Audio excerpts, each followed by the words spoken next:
where that diagnostic process usually falls down is the beginning. Customers tend to get a little bit insecure about telling you all of that in case it feels like it's going to cost them more. We obviously you've spent a lot of time talking about technicians and training technicians, but you mentioned about front of house putting pressure on techs. What could we do for front of house to make technicians' lives easier? Because obviously front of house, I think they're a really important part of the job. Yeah, and that pressure from front of house probably comes from the pressure from the customer. It's just fed down, and the technician's just at the bottom of that. Front of house are juggling so much, aren't they? They're juggling the suppliers, they're juggling the customer, they're juggling other technicians at the same time, and then management.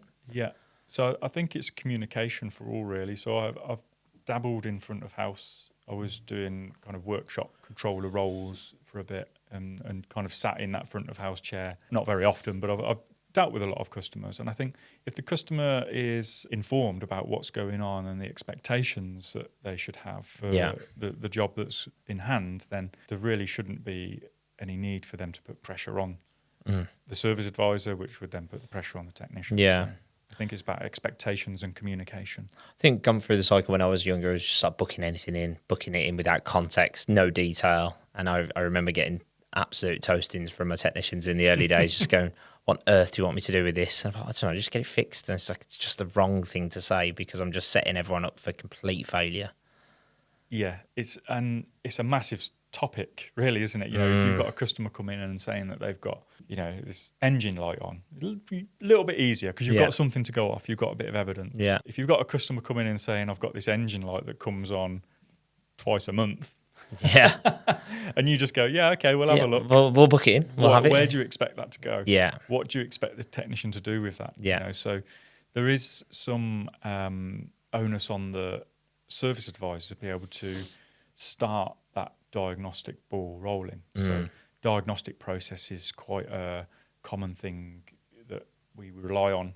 All manufacturers kind of train this. It's the first course that we recommend you do with Mechanic Mindset. So it's like 6-step diagnostic process.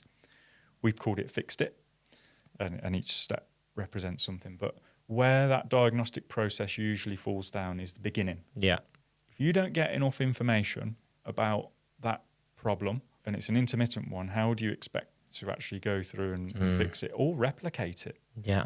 So we all almost need to plant that seed in the customer. Okay, this is an intermittent thing. There might be some things that are happening around the time that fault occurs that's going to help us replicate and diagnose it. So, just thinking about the time of day, the weather outside, who's driving the car, where were you driving the car, I think customers tend to get a little bit insecure about telling you all of that in case it feels like it's going to cost them more. And again, we need to make sure that the more they tell us, the cheaper it'll get because we can save a load of time. They might feel like a bit of an idiot saying that their brother-in-law's had a go at it and he's had the glove box out and tried swapping some control units around and stuff like that based on what they read on AI or something, which is happening. If they don't tell us that, there might be other faults in there that we will never find or certainly not find until later down the line. Yeah. And if you're running a successful business, you should be charging diagnostic time. Absolutely. It's the most valuable commodity that your technician has, time, and especially this highly skilled time. I think if you're a customer as well, you'd want to be able to feel confident of paying for your diag time as a customer like you absolutely need to be doing that for the garage to survive. Yeah. Well, think about it. We talked about the wire that's got that small... Yeah. On the insulation, I've seen a few of them, and the guys out on the floor will be seeing a lot of that. How is that going to cost to repair? Wiring repair? It's nothing, is it? It's nothing. It's next to nothing. How long does it take to find? Yeah, that's the game, isn't it? If you're not charging for diag. So I spent 3 hours looking for it.